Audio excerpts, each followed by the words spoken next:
안녕하세요. 김유감의 경제부동산입니다. 구독, 좋아요 부탁드립니다. 진짜 무서운 징조가 왔습니다. 오늘 방송을 안 보시면 땅 치고 후회할 것입니다. 부동산 국내의 평가 요소 12가지 모두 대폭락할 것으로 결과가 나왔습니다. 또한 부동산 심리가 꽁꽁 얼어붙어 일반 국민들도 최소 1년 이상 집값이 크게 떨어질 것으로 예측했습니다. 압구정, 대치, 개포 등 강남 지역도 반토막이나 떨어질 것으로 예상이 되며 공급 폭탄으로 가격 폭락 후에 회복이 되지 않는 곳들이 훨씬 더 많습니다. 여러분이 사는 곳은 어떨까요? 유료상담은 010-3999-8808 제가 타이밍과 추천을 해드립니다. 전화 주십시오. 진짜 무서운 징조가 왔다. 안 보면 땅 치고 후회합니다. 오늘 꼭 보세요. 여기 보시면 부글부글 끓네요. 정말 많이 끓었어요. 그동안에 아파트가 엄청 부글부글 끓어서 정말 터질 정도로 많이 거품이 치고 올라왔습니다. 그러다 보니까 어떻습니까? 이렇게 추락을 하는 거죠. 자, 이제 부동산 국내외 12가지 이 지표를 봤더니 정말 끔찍합니다. 도대체 어떤 거냐? 해외 변수, 자, 집값을 좌우하는 해외 변수 6가지, 그리고 국내 변수 6가지 해서 12가지, 이게 다 하락을 가리켜요. 먼저 해외 집값이 어떻냐? 우수수 떨어지고 있어요. 지금 하락입니다. 다른 나라 집값하고 연동한다고 했어요. 우리나라가 미국이나 캐나다 이런 데하고 거의 15년째 집값 흐름이 비슷해요. 두 번째, 주식이나 가상화폐 지금 불안합니다. 불안하다는 것은 올라가지를 못하고 지금 계속 추락한다는 뜻이에요. 왔다 갔다 하거나. 물가 상황도 아직도 불안하고, 금리 상황 계속 인상할 것 같죠. 지금 경제 성장 지금 마이너스까지 지금 미국이 왔는데 중국도 급추락하고 있고, G2 국가가 지금 상당히 안 좋습니다. 러시아 우크라이나 사태 이게 좀 안정돼야 하는데 이것도 역시 바닥이 어딘지를 몰라요. 확전 일로입니다. 오히려 불안해요. 이 6가지 모두가 집값 하락에 영향을 줍니다. 그럼 우리나라 변수, 이게 사실상 해외 변수가 국내 변수보다 훨씬 중요해요. 지금 상황에서는. 그렇지만 국내 변수, 정부 정책, 자, 정부가 이제 서서히 규제를 완화하고 또는 부양책까지 써야 하는데 아직은 그럴 마음이 없나 봅니다. 하락이 지금 계속 이어질 것 같아요. 환율 상황 어떻습니까? 우리나라 돈 가치가 떨어진다는 것은 집값 하락을 부채질한다는 뜻이에요. 각종 지표, 거래량을 비롯해서 주간 시세, 월간 시세, 매매 심리, 매매 수급 지수, 모든 지표들, 이런 것들, 경매라든가 또는 우량 지표들, 이런 것들이 다 지금 하락을 향하고 있어요. 거품은 어떻습니까? 지금 세계 최고 수준이죠. 그래서 하락. 공급, 지금 3기 신도시 이미 열차는 떠났어요. 그 많은 물량을, 폭탄을 공급하겠다고 과연 거기에 누가 들어갈 것입니까? 심리가 이제 꽁꽁 얼어붙겠죠. 그 공급한다라는 그 말 때문이라도. 인구 상황 아주 지금 심각합니다. 급감하고 있고요. 가구수 늘어난다? 그 1인 가구만 늘어나서 아무 의미가 없어요. 1인 가구는 20대하고 60대가 많아요. 자, 어떻습니까? 심각하죠? 자, 그러면 타이밍만 논한다. 이거 여러분들이 꼭 오늘 외워두세요. 이거 알아두면은, 많은 사람들이 착각을 해요. 뭐 타이밍만 잘 잡으면 돈을 번다? 제가 이걸 보여드릴게요. 4가지 중에 하나라도 어긋나면 별 볼 일 없어요. 4가지 중에. 4가지를 완벽하게 해야 합니다. 진짜 이게 부동산이 쉬운 게 아니에요. 보실래요? 4가지를 갖춰야 돈을 번다. 먼저 타이밍이 부족한 경우. 자, 입지라든가 물건, 타이밍, 자금 활용, 그게 4가지가 있어요. 그 중에서 타이밍만 딱 빼고 입지, 물건, 자금이 다 좋아요. 자금 활용 방법이. 그런데 타이밍이 문제야. 이런 경우 예를 들면 집값 타이밍이 부족하다는 것은 아무 때나 잡았다는 건데 상투장에 10억 가지고 서울을 투자했다고 봅시다. 즉 작년 말에 10억으로 서울 투자했어요. 10억 아파트인데 이제 4억 갭으로 잡은 거죠. 그래서 6억 전세를 끼고 4억 해서 10억으로 잡았어요. 그런데 얘가 앞불사 6억으로 이제 40%만 보자고요. 떨어졌네요. 근데 결국 이제 7, 8년, 10년 정도 올라가면 또 올라갈 거 아니에요. 14억으로. 마음고생 신나게 해서 6억까지 떨어졌다가 10억이 14억으로 올라가네요. 그것도 서울을 잡았기 때문에 그래요. 즉 입지, 물건, 자금 활용을 잘했기 때문에. 그나마 그래서 얼마를 벌었느냐. 자, 그래도 어마어마하게 수익 8억을 벌었네요. 자, 마이너스 4억까지 떨어졌다가 결국은 또 돈을 번 거죠. 자, 냉정하게 말하면 이제 아무튼 마음고생을 신나게 했기 때문에 좋은 투자를 했다고 할 수 없어요. 자, 입지 부족 한번 볼까요? 입지? 이번에는 나머지 다 좋은데 입지가 부족해.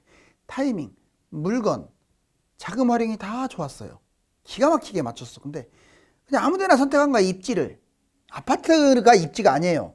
그 곳이 입지지. 예를 들어 봅시다. 자, 집값 하락장 10억에 서울 외곽 지역을 잡았어요. 하필이면 서울을 잡았어야 하는데 서울 외에도 좋지 않는 곳에 투자를 했어. 자, 18억 아파트. 자, 이제 10억으로 떨어졌습니다. 오, 정말 많이 떨어졌죠? 그럼 4억이 갭 투자하네요. 그런데 18억으로 회복을 했네요.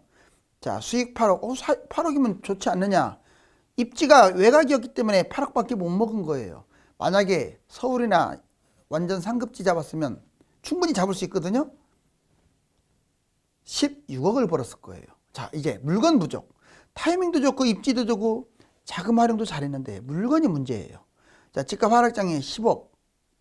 서울 아파트. 이제 아파트를 안 잡고 비아파트를 잡거나 나홀로 아파트를 투자해 버렸어요. 그런 경우 많잖아요. 자, 13억 아파트가 아닌 것들이 10억으로 떨어지겠죠. 역시 10억이니까 4억 갭 투자합니다. 그렇지만 얘도 13억에서 10억으로 떨어졌으니까 3억 올라가고 또 신고가 찍으니까 16억. 그래도 6억은 버네요. 지금으로부터 약 10년 후의 이야기입니다. 자, 어때요? 아파트 같으면 16억 벌었겠지만 괜히 아파트가 아닌 거거나 나홀로 아파트를 잡는 바람에 수익이 줄어든 거예요. 자금 활용, 이것도 진짜 중요해요. 자, 타이밍, 입지, 물건 다 좋아요. 그런데 자금 활용을 못한 거야. 뭔 말이냐? 집값 하락장에는 갭 투자라든가 빚 투자를 해야 돼요. 내 돈 가지고 고지식하게 그냥 그대로 투자하게 되면 수익률이 확 줄어들어요. 서울까지 투자했죠? 볼까요? 자, 7억 아파트가 4억으로 떨어질 확률이 크죠? 자, 실거주를 그대로 했습니다. 고지식하게. 그런데 빚도 받지를 않았어요. 결국 4억짜리는 7억 회복하고 10억으로 가겠네요. 자, 수익률은 6억입니다. 어떻습니까? 자, 그냥 자기 금액만 가지고 실거주를 하다 보니까 지금 이 타이밍 부족, 입지 부족, 물건 부족하고 다를 게 없죠. 자, 그 다음에 모두 갖춘, 이 네 가지를 모두 갖춘 투자. 쉽게 말해서 타이밍, 입지, 물건, 자금 활용 모두 갖췄어. 자, 집값 하락장에 이제 이 10억짜리가 있습니다. 자, 보시면 서울 투자했어요. 자, 18억 아파트가 10억으로 떨어지겠죠? 근데 이게 4억 가지고 10억 잡잖아. 그럼 얘가 얼마까지 가느냐면 무려 26억까지 가요. 수익은 16억이네요. 왜? 10억에서 26억까지 갔으니까. 4억 갭 투자도 활용했고. 이렇게 네 가지를 활용하면 이렇게 많이 버는데 이 활용을 하나라도 못하게 되면 망하는 정도는 아니지만 반토막 이하로 줄어들어 버리죠. 꼭 기억하세요. 2021년 최고의 서울 아파트 매입 기간별 손실과 이익. 작년에 꼭지에 매입한 분들 꼭 이거 잘 보세요. 또는 올해 매입한 분, 내년에 매입한 분들 이 하락을 감수하셔야 돼요. 자, 4.5억이 14억까지 뛰었습니다. 2021년에 최고가 찍었죠. 자, 매입을 했기 때문에 이때는 본전이었겠죠. 근데 이제 올해 1년이 지금 지난 현재 자, 14억이 올 연말까지 가게 되면 11억에도 안 팔릴 거예요. 아무튼 3억 손실 봅니다. 올해. 계속 빠질 것 같은데 이거 제가 보기에는 내년까지 23년 2년 하락하게 되면 자, 5억이 하락해 가지고 9억으로 떨어져요. 14억 아파트가 9억. 5억이나 손실 봐요. 그러면 그 다음까지 혹시 2년에서 끝날 수도 있지만 3년 하락하면 7억으로 떨어집니다. 7억까지 하락. 7억 손실 보고 혹시라도 4년 떨어지면 6억. 이제 반토막 더 나가고 60% 떨어지는 거예요. 8억 손실 8억. 결국은 그런데 서울을 잡았기 때문에 마음고생 신나게 하다가 또 한 7, 8년 올라가게 되면 결국은 14억이 8억까지 떨어졌다, 6억까지 떨어졌다가 20억으로 다시 회복을 할 거예요. 즉 6억의 이익은 봅니다. 6억의 이익은 봐도 거의 10년 동안 이거 보는 거기 때문에 그렇게 기쁘지는 않을 거예요. 자, 이제 전국. 그렇다면 전국을 아주 간단하게 좀 등급을 매겨주세요. 이런 질문도 많습니다. 이 지도 한번 잘 보세요. 그래서 여러분들은 1급지부터 6급지까지 한번 제가 나름대로 뽑아봤습니다. 거의 데이터이기 때문에 정확하다고 보셔야 돼요. 자, 1급지는 강남 용산, 2급지는 한강라인, 3급지는 과천이나 분당 등 신도시, 4급지는 강남 인접지역, 그리고 5급지는 경인 광역시 메인 지역 말하는 거, 메인 지역. 6급지는 그냥 지방의 대부분. 자, 보자고요. 먼저 1급지 빨간 거 동그라미 친 거 있죠. 이게 강남 서초. 여기. 강남 서초 송파 용산이 1급지예요. 2급지는 어디냐면 바로 위에 한강 라인 쭉 있죠. 여기. 한강 라인이 걸쳐 있는 곳들. 마포, 성동, 광진, 영등포, 양천, 동작, 강동. 그럼 3급지는 어디냐면 이제 서울 전체를 포함해서 이제 나머지 서울 전체를 포함해서 여기 분당이라든가 이런 데 좀 입지 좋은데 성남이라든가 이런 데예요. 자, 서울 전체죠. 그다음에 과천, 분당, 평촌, 위례, 성남, 용인, 수지, 광명 그리고 2기, 3기 신도시의 중심지. 주변은 여기에 못 들어가요. 2기, 3기 신도시의 좀 비싼 곳들.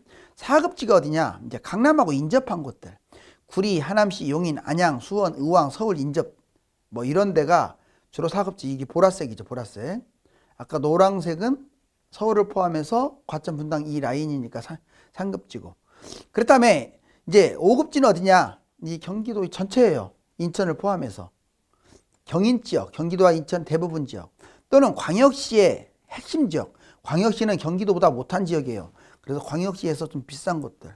5급지밖에 안 돼요. 그런 게 50억, 60억 하는 곳들도 있잖아요. 조심하셔야 돼요. 자, 6급지는 이제 광역시에 들어가지도 않고 그냥 지방의 평범한 곳들. 자, 부동산 종류별로 매도가 유리한 이유. 자, 그렇다면 왜 매도를 해야 하느냐? 멀쩡한 아파트를 팔아야 하느냐? 뭐 안 팔아도 될 매물도 있어요. 물론 떨어집니다. 안 떨어지진 않아요. 자, 보실래요? 서울 아파트값 현재 30% 하락 속출, 부동산 하락기 진입, YTN에서 나온 건데 이미 지금 30% 빠졌다 이거예요. 거래가 안 되니까 안 빠진 것으로 착각. 왜 매도가 유리하냐? 먼저 아파트가 아닌 것을 비아파트라고 그래요. 그리고 아파트 세 번째 주택이 아닌 걸 비주택 그래요. 세 가지로 나눠볼게요. 먼저 아파트가 아닌 것 종류. 빌라, 연립, 오피, 도생, 전원주택, 나홀로 아파트. 얘들의 특징은요. 오르지 않고 투자성도 없고 잘 팔리지도 않아요. 아주 치명적입니다. 분석을 해볼까요? 얘들 막연한 재개발 이거 좋은 거 아니에요. 뭐 재개발 언젠간 한다고 좋다고 착각하는데 얘들을 포함해서 1, 2년 만약에 내놨는데 1, 2년이 걸려도 계속 매도를 해야 돼요. 이건 안 팔면 여기 보세요. 매도하지 않으면 혹처럼 달라붙어요. 평생 거지가 됩니다. 이건 이런 아파트를 이제 아파트 아닌 것들을 끌고 가게 되면 하락장이라는 게 오잖아요. 무주택만 못하게 돼요. 무주택이 훨씬 나아요. 다시 말하겠습니다. 아파트를 제외한 이런 것들을 끌고 가거나 나홀로 아파트를 끌고 가는 것은 폭락장에 무주택보다 훨씬 못하다고요. 무주택자는 그냥 뭔가를 하나 확 잡아버리면 되지만 이 사람들이 이거에 물려 있어 가지고 잡지도 못해요. 자, 이제 아파트 얘기할게요. 모든 아파트입니다. 자, 가격이 많이 올랐고 거품도 심하죠. 그렇기 때문에 안타깝지만 오히려 얘들보다 떨어지는 것만 보면 더 많이 떨어져요. 그렇죠. 대폭 나갑니다. 20% 하락 매도하고 만약 지금 현재는 10에서 20% 떨어진 것들도 있잖아요. 나 같으면 이런 것들 매도해버리고 반토막 났을 때 좀 더 좋은 상급지로 들어가겠어요. 갈아타기 하는 거죠. 바로 갈아타라는 얘기가 아니라 팔고 월세 살다가 들어가는 거죠. 서울은 계속 우상향이니까 뭐 서울 갖고 있는 사람들은 떨어지든 어쨌든 뭐 보유해도 뭐 이해합니다. 그렇지만 기타 지역, 경기도와 인천, 기타 지역, 지방 같은 경우는 매도하는 게 좀 더 나아요. 자, 조금 나은 게 아니라 많이 낮죠. 이번에 주택이 아닌 것들은 더 위험해요. 자, 종류, 토지 좋다고요? 토지 꽝이에요. 상가, 아파트형 공장, 뭐 지식산업센터라고 하죠. 생활숙박시설, 호텔 뭐 이딴 것들. 자, 오르지 않아서 투자성이 없고 안 팔립니다. 이런 것들 분양도 받으면 안 돼요. 분석, 1, 2년이 걸리더라도 계속 내놓으세요. 안 팔리는데 왜 내놓습니까? 복비를 몇 배 주는 한이 있더라도 내놓으라고 하잖아요. 그리고 결국은 이걸 팔고 아파트로 대처하세요. 폭락장에 대단지, 입지 좋은 상급지 아파트를 잡기 위해서 매도하라 이거예요. 매도하지 않으면 이것이 혹처럼 붙어다니고 10년 지나도 뛰지 않아요. 그렇기 때문에 가난해집니다. 집값 하락하면 4가지 규제 해제한다. 이거 꼭 기억하세요. 집값이 연일 뚝뚝거리는데 주택시장 손발 묶은 규제 연내에 풀릴까요? 자, 그럼 4가지 해제. 거주가 없어질 수 있어요. 진짜 중요한 거죠. 이거 거주 해제. 청약이 해제된다는 말은 규제가 싹 없어지는 거예요. 청약. 대출 세금도 해제될 수 있어요. 재건축, 재개발 등등 해제될 수 있어요. 볼까요? 1번 거주 해제. 조정지역 폐지된다. 이 말은 실거주 폐지된다는 뜻이고, 투기과열 폐지된다. 전매라든가 대출이라든가 이런 것들 폐지된다는 뜻이에요. 예상. 자, 빠르면 올 연말, 늦으면 내년 초. 아마 올 연말은 지방 전체 또는 수도권 일부, 내년 초는 다 없어질 것 같아요. 집값이 떨어지고 있으니까. 청약 해제, 세대주만 넣을 수 있죠. 그 다음에 당해지역 위주로 지금 당첨되고 있고, 전매 제한도 지금 심합니다. 이걸 세대원도 넣을 수 있고, 당해지기 아니라 아무데나 넣을 수 있고, 그 다음에 전매 제한, 뭐 6개월로 하거나 1년으로 하거나, 아니 없어지거나, 미분양 양도세, 평생 양도세 또는 5년 양도세, 미분양 5개 잡아라, 세금 안 받겠다. 건설사 분기되면 금융위기 터지기 때문에 정부가 혜택을 주는 거예요. 10% 계약금, 5% 계약금으로 무이자, 이자 후불제. 예상은 아마 내년 정도면 이게 쏟아질 거예요. 특히 3기 신도시나 서울 같은데. 대출 세금 해제. 자, 대출 규제 폐지하겠죠. 주택 대출을 70에서 90%까지 해줄 가능성이 있어요.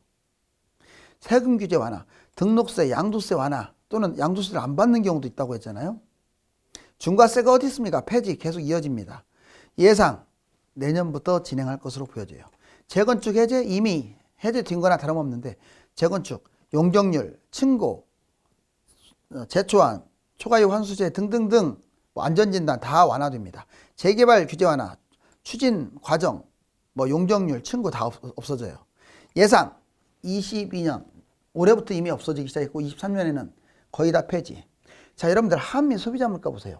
진짜 9.5까지 갔다가, 이게 미국발 금융위기, 이게 옛날에 IMF 때예요. 지금 현재예요. 미국발 금융위기 때보다 더 높죠, 지금. 그리고 자, 쭉 내려왔다 0% 갔다가 세상에 0% 마이너스까지도 갔었죠. 0%가 6.3으로 올라왔어요. 우리 미국 한번 보실래요? 우리나라하고 똑같죠. 자, 봐봐요. 우리나라는 그냥 국가만 동아시아 국가에 소속돼 있지, 사실상 서구 선진국으로 구분이 돼요. 왜? 똑같기 때문에. 국민소득도 빠르게 따라붙어서 지금은 인구가 많은 거에 비해서 밀리지 않습니다. 근데 일본이나 중국은, 특히 일본은 선진국인데도 서구권으로 분류하지를 않아요. 왜? 후진국의 형태고, 이런 모든 것들이 다른 나라하고 달라요. 그냥 내수로 먹고 사는 나라예요. 중국은 말할 것도 없죠. 자, 똑같죠. 진짜로 모양 같지 않습니까? 지금 미국은 9%까지 뛰었어요. 0에서 9%까지 올라온 거예요. 불과 1년도 안 돼서. 그러니까 심각한 거야, 지금. 자, 그 다음에 집값 보세요. 2003년부터 나온 거. 지금 미국하고 우리나라 똑같네요. 미국발 금융위 때 좀 내려왔다가 쭉 올라가서 막판에 뛰고. 자, 미국발 금융위 때 내려왔다가 쭉 올라갔다가 막판에 뛰고. 너무 쌍둥이 아니나요? 이렇게 보여드리는 이유는, 이제 우리나라 집값만 보고 우리나라만 판단하지 마시라는 거예요. 다만 문재인 정부 때 미국이나 다른 나라에 비해서 더 뛰었어요. 우리나라가 훨씬 많이 뛰었어요. 그게 잘못이라는 거예요. 물론 코로나도 있었지만 훨씬 많이 뛰었기 때문에 그게 잘못이라는 거지, 뭐 우리나라나 미국은 이렇게 닮아간다는 것은 잊지 마세요. 이제 폭락을 하고 있으니까 미국도 내려가고 있죠. 어떻게 보면 우리나라가 미국을 끌고 있어요. 왜?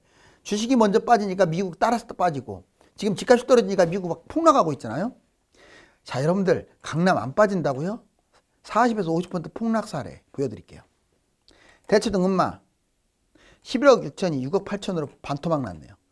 자, 14억도 8억으로. 그리고 대치동 동래슬 22억이 11억 딱 반토막 났네요. 압구정? 누가 안 빠진다고 해요? 47, 64평. 세상에 26억, 36억짜리가 21억. 반토막까지는 아니지만 어마무시하게.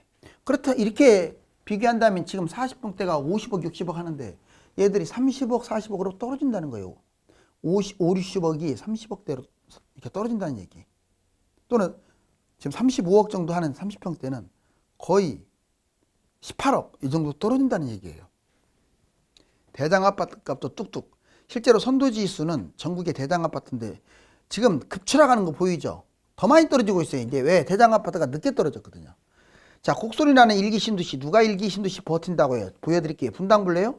자, 여기 보면 16억 5천이 12억 7천, 마이너스 22%. 그 다음에 분당 청구 아파트 16억 3천이 11억 7천, 28.22%. 자, 그 다음에 인덕원 대우 12억 4천이 8억 34%까지 떨어졌어요. 분당도 이렇게 지금 28%까지 추락했네요. 여기 서울도 보세요. 서울도 평균적으로 지금 20%다 이상이야. 30% 마구까지 해가지고. 경기도도 지금 33%, 25, 거의 30%. 그러니까 거래가 안 되니까 내 아파트가 안 빠진 것으로 착각을 하는 건지, 또 매물은 높게 있어요, 다. 이런 데도 매물은 높게 있어요, 다. 신고가에 있어요, 신고가에. 그러니까 거래된 것들 보면은 이런 가격밖에 거래가 안 된다. 자, 국민 10명 중 7명이 1년 이상 집값이 폭락할 것이다. 아, 진짜 얼마 전만 해도 뭐 빠진다 올라간다로 예측을 하더니 이제는 다 빠진다고 치고, 여기 보세요. 심각하죠, 이렇게. 자, 1년이나 1년, 2년이 빠진대요, 집값이. 자, 위기를 뭘로 잡자? 기회로 잡자. 경기 침체가 장기화될 가능성이 높아지면서 집값도 장기간 큰 폭으로 떨어질 것으로 보입니다. 단지마다 매물은 쌓여가지만 찾는 이가 없기 때문에 상상 초월의 급매도 나오는 실정입니다. 감사합니다.